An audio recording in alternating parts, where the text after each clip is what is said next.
के छठी मैया सुन ले हमर रजिया नैया हमर फसल छे। प्रेम से बोलो छठी मैया की।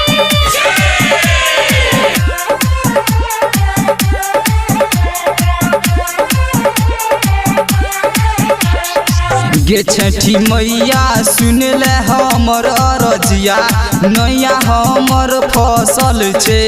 गे छठी मैया सुन ले हमर रजिया नैया हमर फसल छे। नैया हमर फसल छे गे मैया किया रूसल छे।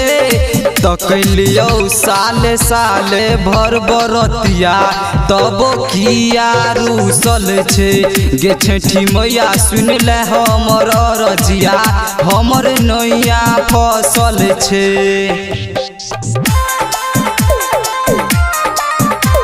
गे छठी मैया सुन ले हमर रजिया नैया हमर फसल छे। प्रेम से बोलिए सूरज भगवान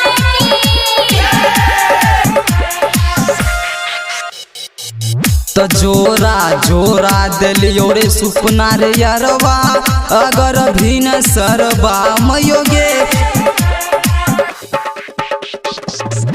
तो जोरा जोरा सुपना रे यारवा दिलियो अगर भी न सरबा किया एना रुझाबोई छी। गे छठी मैया सुन ले हमर रजिया हमर नैया फसल छे। गे छठी मैया सुन ले हमर रजिया हमर नैया फसल छे।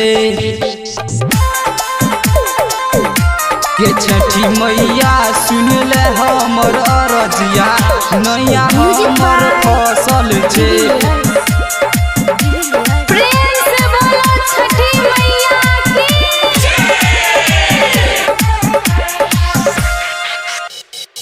शिव कुमार शिवाला पदोही ध्यानमा यादव मनीष लिखे छौ भजनमा मयोगे लिखे छौ तोहर भजनमा मयोगे।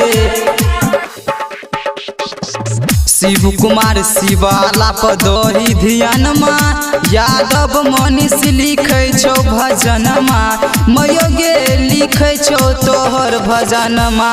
तरी सोम आशीष के सुन ले रजिया जिंदगी दुख से छै भरल। गे छठी मैया सुन ले हमर रजिया नैया फसल छे।